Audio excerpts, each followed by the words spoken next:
I would go into again. So, like, I think I'm just a divergent thinker. So, because I would, as soon as somebody has the sense of I'm not enough, that's already an indicator that the nervous system is in fight or flight. And then they will go into one of these five behaviors. It can be aggression, withdrawal, overfunctioning, victim, or triangulation. And triangulation is like usually substances. And that's straight out of Bowen family systems theory. So, if everybody has the same buttons on their chest that will send the body into fight or flight, and that is, I'm not lovable or I'm alone, I'm not as I should be, or I am not enough. And so if anything happens to press one of those buttons, the body, either it could be real or perceived, the body will send you into fight or flight and then automatically will go down to one of those lower functions. Hey there, welcome to the Recharge Biomedical Podcast.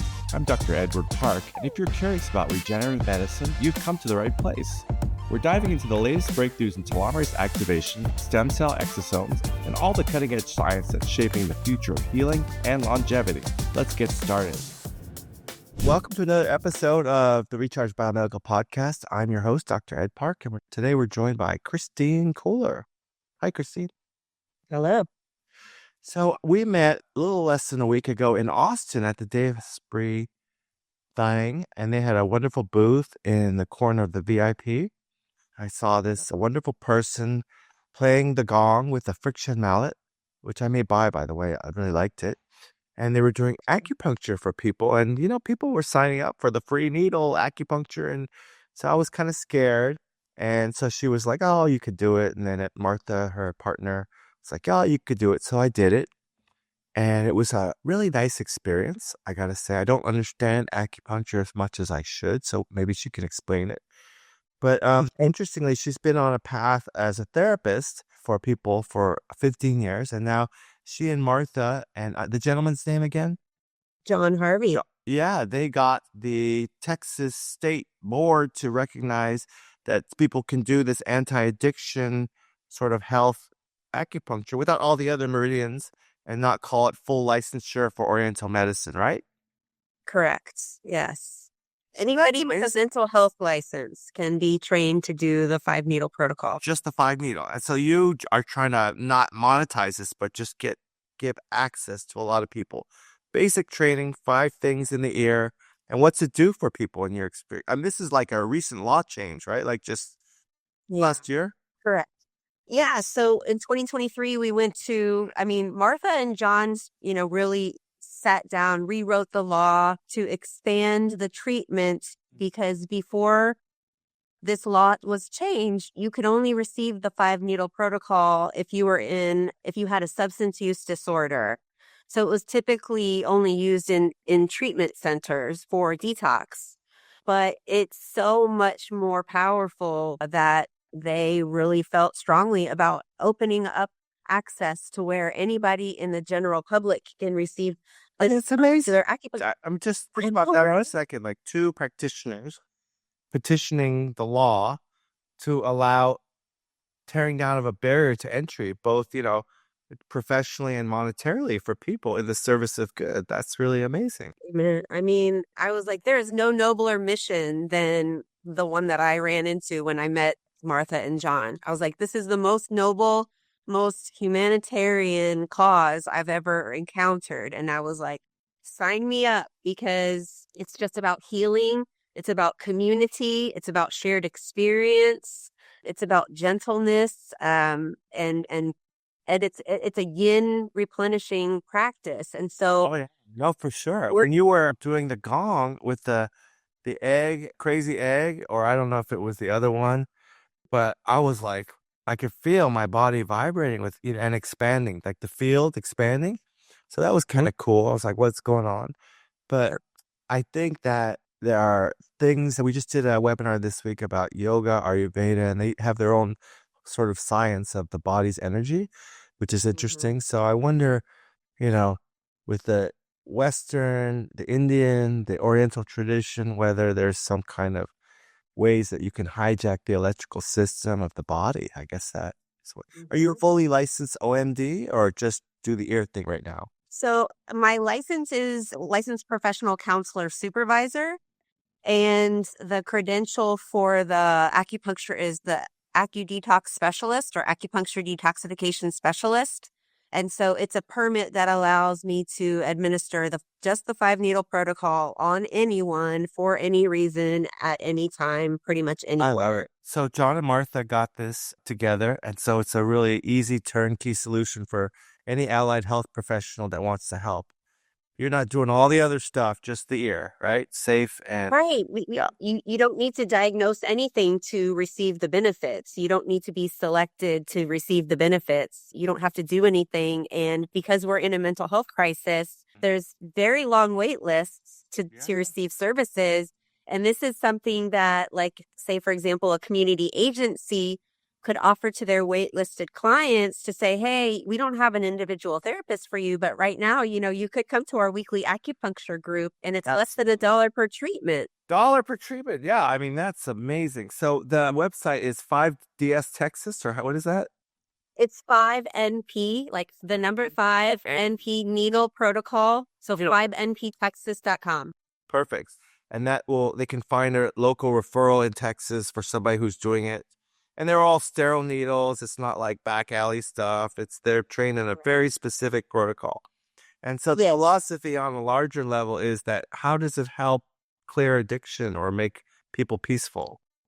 It's so interesting, but that's what I love most about it is because the first point is it enters right here on the ear and that helps to bring the body out of fight or flight. So ultimately, the very first thing that you experience is a regulation of the nervous system, which is key to everything else that your body does. And it's key to everything else that your brain can do. You cannot access the prefrontal cortex of the brain if you're in fight or flight. So I guess you're measuring like heart rate variability and heart rate and vagal tone that would be increased probably in that instance. I believe so. And even sometimes the first needle goes in and you might even hear like a little crunch. And so in my mind, I think it also has to do with fascia, which is where I believe the meridians travel along the fascia. And so there's something that it's interacting with the nerves and the fascia that signals something to the nervous system. I mean, it's ancient. It's been around for 5,000 years. Acupuncture has, and you don't need to understand it for it to work. Yeah, I love that. You don't need to understand it for it to work. So over the 3 days, I saw plenty of people sitting and they all looked super blissed out. Nobody was complaining or crying. What are the other 4 needle points on the ear? Okay, so the second point is Shen Men. So that's up here. It's called the Spirit Gate. Some people would call it like Heaven's Gate. So now your nervous system is coming out of fight or flight. And now the Shen Men begins to calm your emotions. And then you have your kidney, liver, lung. It's a detoxifying treatment. So you will be detoxifying those organs as well as the emotions that correspond, which is anxiety, anger, and grief. Amazing. So sometimes people will cry because Yeah, I can imagine. It's very cathartic. Yeah, without any verbal processing, they can get to some very interesting emotional processing. Sounds like it can stimulate like a Kundalini sort of awakening almost. Yeah. Amazing. So it's the chi energy being unblocked is one of the ways to look at it, the life force energy. yeah. No, it's all about that. Yeah. So last week we talked about that model and the breathing but it's interesting. I'm trying to get a guest on who I ran into and she does sound healing, which I think is also very interesting. That myself, I always work with music because it helps to regulate.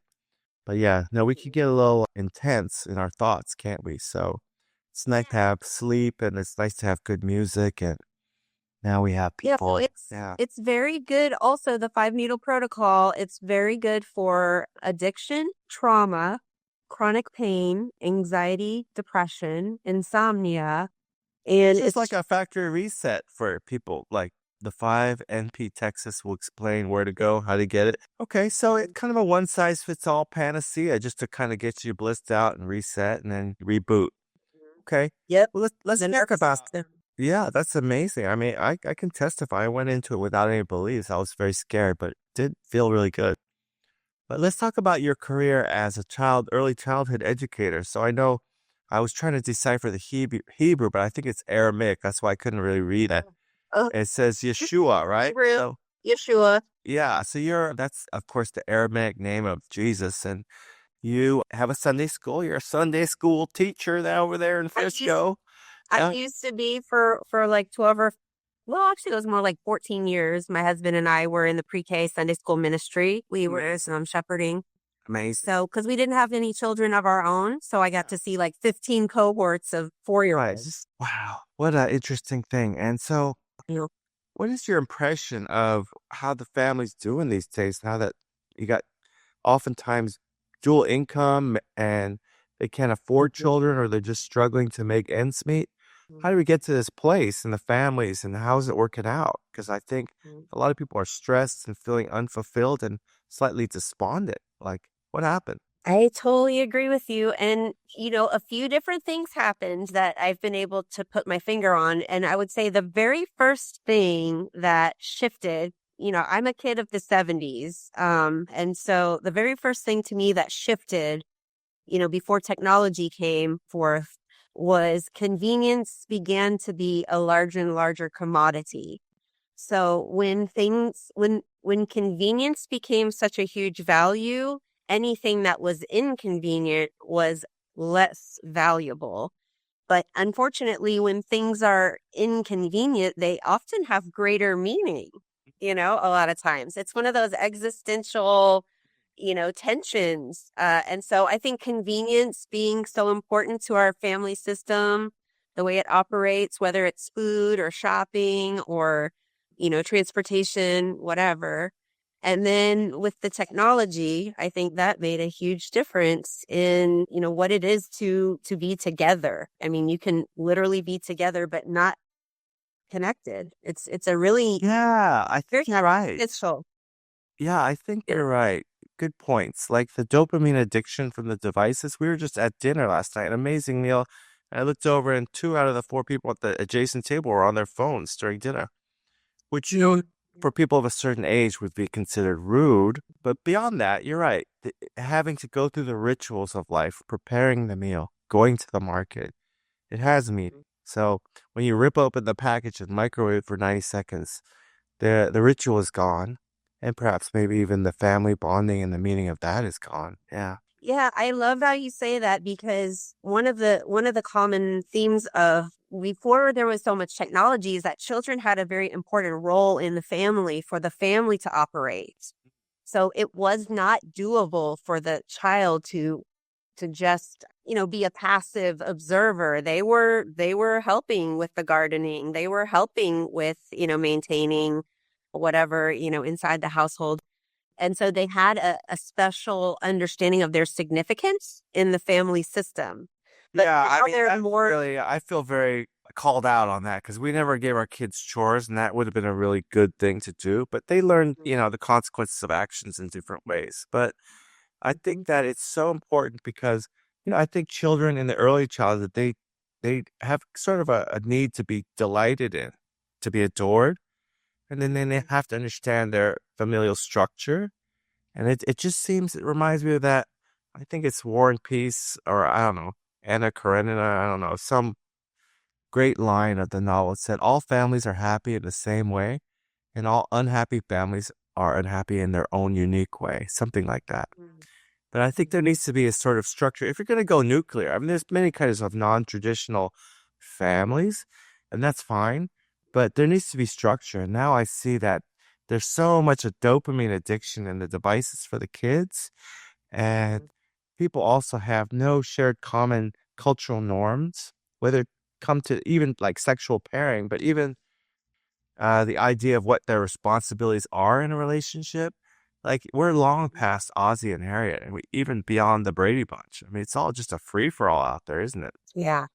Yeah. And I think, it's easy to think that there's sort of a blanket, like a blueprint for families. But I mean, I think it's just much more complex than that. It's a sense of how you belong, really. You don't have to learn belonging through doing chores, but there is something needs to happen for children to learn belonging something needs to happen for them to feel a sense of significance, like that they make a difference. And so that's why you have, 10-year-olds presenting for therapy for suicidal ideation, saying like that they don't understand the meaning of existence, like what are they here for? So I think just the development of the psyche is just so complicated, Really is. individual. Yeah. It's I so, think so complex. I break it up into like the first 3 years and then up until 7, 8 years, and then adolescence, and then extended adolescence, which for many people, depending on the level of their perceived trauma, can persist till they die. So I just was talking to some people about whether, I wrote this thing in 10 years ago about how to save the world. And one of the fundamental rights was people should have the right to have parents. But now that I think and look back on the culture, so many people blame their parents for being this or to that. It could be the same axis. And they're just stuck because there's been this elevation of self-victimization in the culture. And it's not that people don't experience trauma or victimization, but it's become subsumed as part of their identity, their whole reason for being in their MO. So it's really sad. So I kind of switched on that yesterday when we were talking. Maybe it's better to not have nuclear parents. Maybe Walmart should raise you with 100 other kids that are your brothers and sisters. And the only chore you have to do is, inventory and, order fulfillment. I don't know. What do you think? You think the human race would be different if we didn't have mom and dad? Well, I would go with a slightly different take on that. So, because like there's assumptions that are unspoken when we have dialogues like this. And so when the first word that pops out for me is blame. Okay. So like, somebody will blame their parents. And but to me, blame is really only something that happens when we feel powerless. And so we only blame and attack when we feel powerless. And so my question to any kid that's blaming anyone for anything is, what is it about your life that leads you to feel powerless? And then my next question is, what would help you to feel empowered? Because it's just a feeling. It's just a feeling. It doesn't necessarily mean it's real.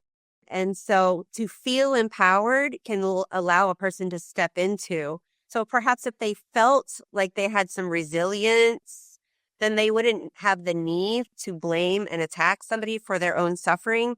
If we don't have meaning attached to suffering, then there is no place for it to go.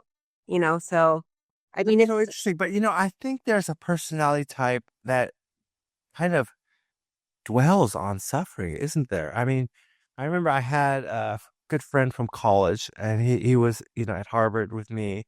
He had an older brother, and the older brother was in therapy as a young adult, like a 23-year-old.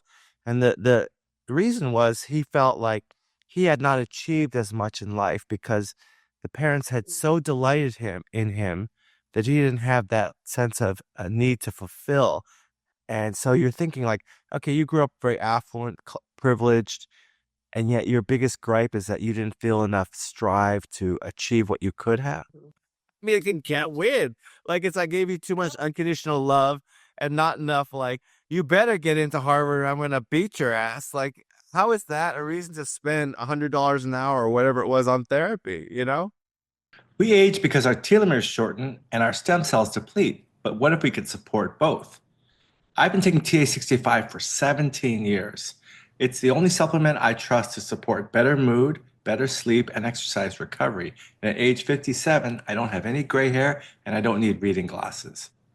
TA65 is available now. Go to rechargebiomedical.com/TA-65 and enter promo code RECHARGE10 to save 10% off. I would go into again. So like, I think I'm just a divergent thinker. So, cause I would, as soon as somebody has the sense of I'm not enough, that's already an indicator that the nervous system is in fight or flight. And then they will go into one of these 5 behaviors. It can be aggression, withdrawal, overfunctioning, victim, or triangulation. And triangulation is like usually substances. And that's straight out of Bowen family systems theory. So everybody has the same buttons on their chest that will send the body into fight or flight. And that is, I'm not lovable or I'm alone. I'm not as I should be, or I am not enough. And so if anything happens to press one of those buttons, the body, either it could be real or perceived, the body will send you into fight or flight and then automatically will go down to one of those lower functions. So it's distance, withdrawal, aggression. I so appreciate you breaking it down. That makes a lot of sense. I have to visit that Bowen Family Systems. But, I know people, myself probably included to an extent, who this becomes their default mode network of their story, becomes their entire identity and their MO. Yeah. And even though they can unpack it and look at it and laugh at it even at times, I can't help but think there's something going on in the addictive nature of, just grounding yourself with this incredibly charged victim story. You think it's like a neurotransmitter Yes, so thing? agreed. And so what that is a cognitive distortion that keeps the person stuck in emotional reasoning, which is, I feel this way, therefore it must be true. Yeah. And so because our culture absolutely will validate that. Like the culture supports a person's emotional reasoning. Like the Gen Zs, like they're all like in their feels, and like it's all about all feelings are real. All feelings have, it's like that, what was that Disney movie? The feelings have feelings. It's crazy. Like, and feelings are just like electrically or emotionally charged thoughts and their stories. So I think that's why a lot of people have reached out to entheogens and pathogens, psychedelics, to kind of get out of their story for 6 hours or whatever. Because a lot of people, I know, most people spend their whole lives in this crazy story that they keep on repeating to themselves. So we look down on AI being like stupid and hallucinating, but people spend a lot of their lives just hallucinating, right? It's so interesting to think of one of the main interventions that I have when I have parents who bring their child in for therapy. One of our main interventions has to do with changing their language. Yeah. And my request to the family is, please stop asking your child what they want. Because when you ask them what they want, you're encouraging them to tune into a feeling.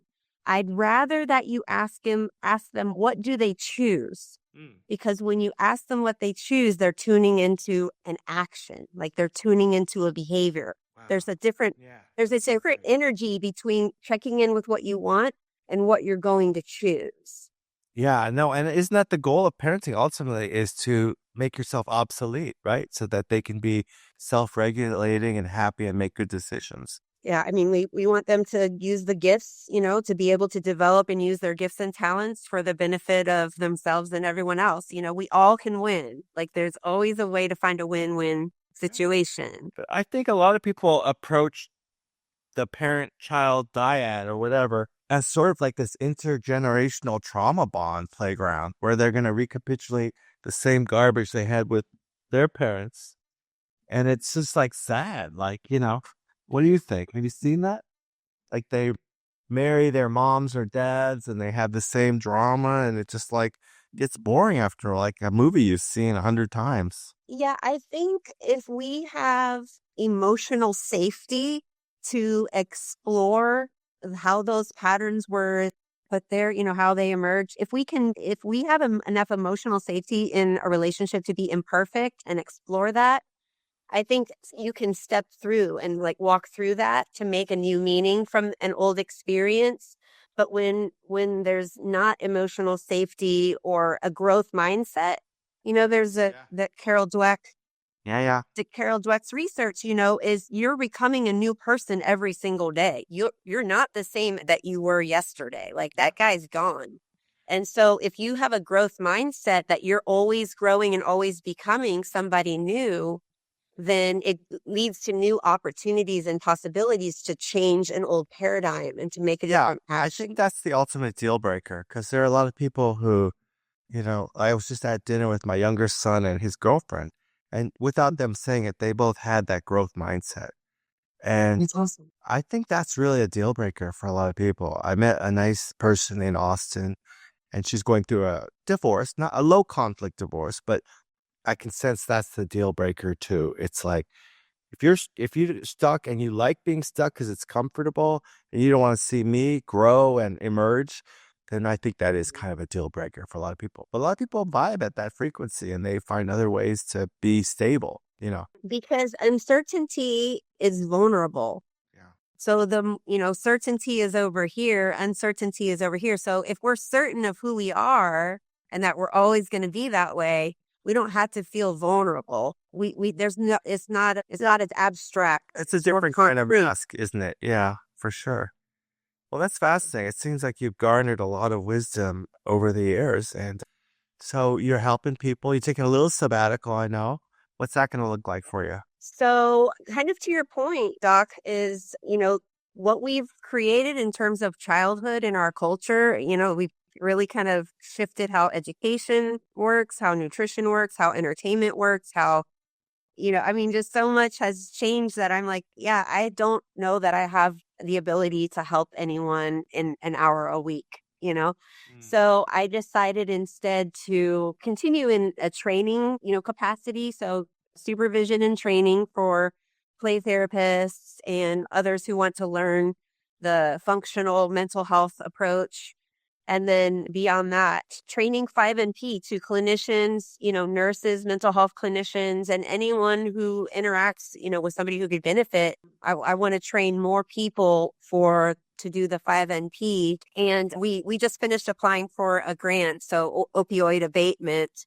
So we have a lot of big projects in the works for the 5-needle protocol, 5NP Texas. So lots of growth potential. And I love to think about, Tesla and how he says, if you want to unlock the mysteries of the universe, to think about things in frequency, energy, and vibration. And so, being fascinated by how the acupuncture works. And then I was like, oh, let's pair it with the vibrations from the gong and see if we can even amplify the healing potential of this modality and make it an even more, just a more profound, shared experience, because I think shared experience is how we build community. And that's how we can trust one another, is when we have a really pleasant shared experience. We just don't have that many anymore that way. Yeah. So you said the crazy egg is the colorful one. And what was the other friction mallet? So the crazy egg is more the high tone. Because I'm sorry, I have a gong, but I only use the marshmallow mallet. But when you go in a circle, it creates a really resonant sort of penetrating tone. Which one would if I have to get one, which should I get, the black one or the rainbowy one? I mean, if you like to feel the vibrations in your chest the way I do, the lava mallet. Okay, all right. But you can get both of them at Sunread Instruments, and you can get 10% off if you use the code BEAUTIFUL. Oh my God, nice plug. Okay, good. Sunread, beautiful. All right. It's not my company, but I just very well done. Okay, Sunread. Okay, maybe they'll sponsor the show. If I was plugging my own stuff, I would talk about the Wave Watch. And okay. What is the Wave Watch?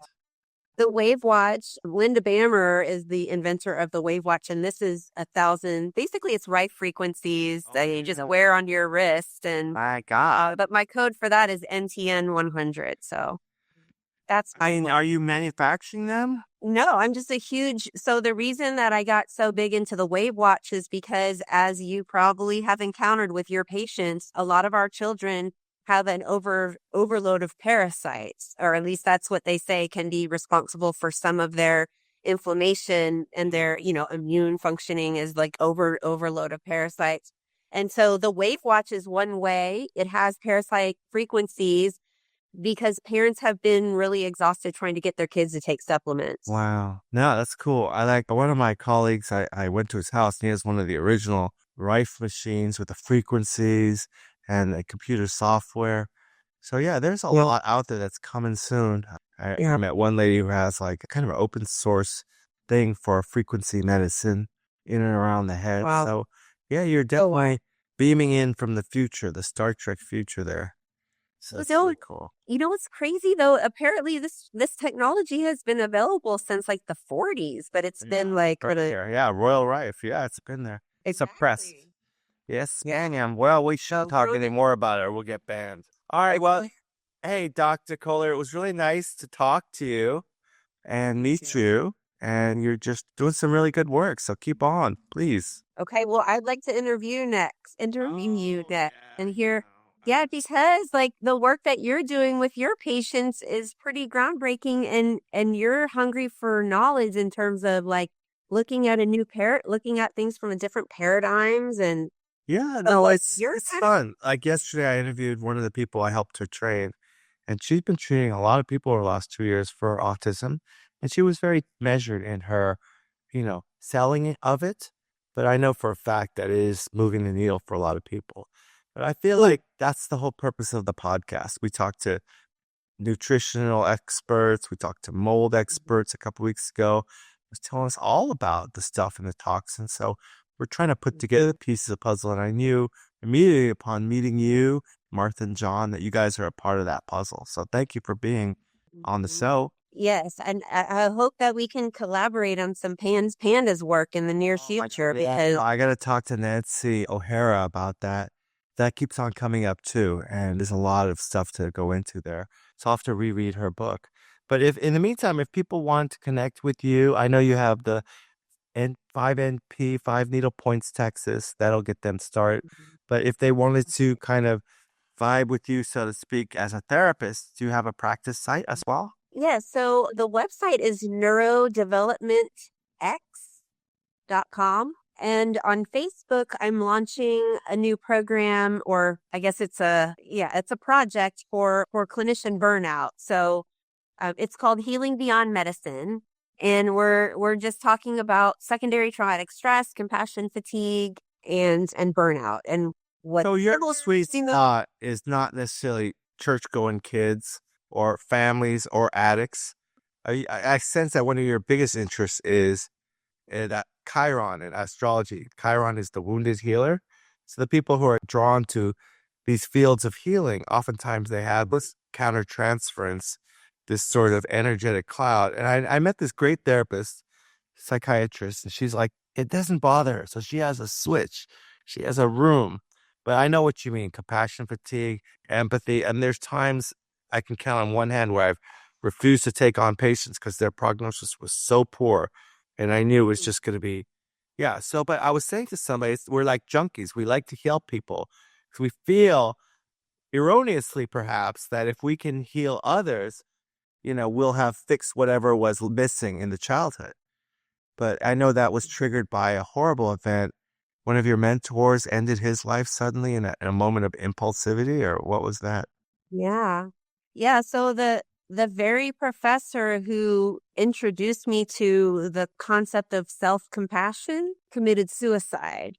He was one of the first psychologists to be studying self-care, self-compassion. And so that really threw me. But I agree. Like, I think that my healing, like my drive, has to do with, I wish that someone had maybe reached out to me when I was suffering as a little one and with things that I didn't understand. And so, there is that like desire to, it's that shared healing experience and being able to just to be with somebody while they're struggling and to say like, I'm not going to leave you. I'm not going to abandon you. I want you to know that I'm here with you. And, I think, mirror neurons, perhaps we just, we want to experience it's the human connection. Yeah, it's Sexual contact. Yeah, that's the whole deal, right? When you use the word existential a lot, and a lot of people don't even understand and know what that is, but for the beginner, it just means assume life has no meaning.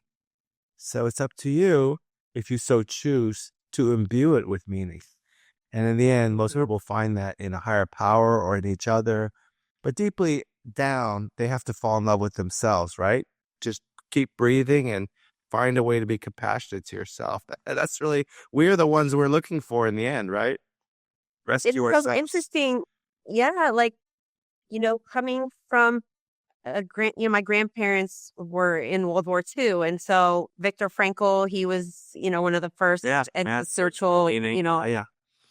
Yeah. And so he said, like, we always have a choice. So you can look at the stars or you can look at the mud, so it's a lot of old ideas that struck me. And I just kind of love to play with ideas. And then I like to use that to, find ways of healing either myself or someone else or animals, it's just whatever. It's amazing. Yeah. You talk to animals like horse whisper and all that cool stuff. Amazing. Yeah. Yeah. Wow. I'm so grateful. Thank you so much for the opportunity. And I really would love to continue talking with you and learning more about the insights that you've, gathered because you're all around. You're going to the lectures and the conferences You and know, that's why I'm doing this, because there's a lot I don't know, but I get to meet people and they explain it, and then we collectively get a little wiser. That's what it's all about. great. Thanks, Christine. All right. Thanks so much. Neuro I was- something X. What was it? Neurodevelopmentx.com. I love it. Or come over to the Healing Beyond Medicine Facebook page so that we can talk about practitioner self-care and burnout prevention, secondary traumatic stress. Oh, yeah. you know, What keep- an important topic that is. Yeah. Let's keep doing good work, got to fill the tank. Yeah, that's right. You got to put your mask on before you help someone else, right?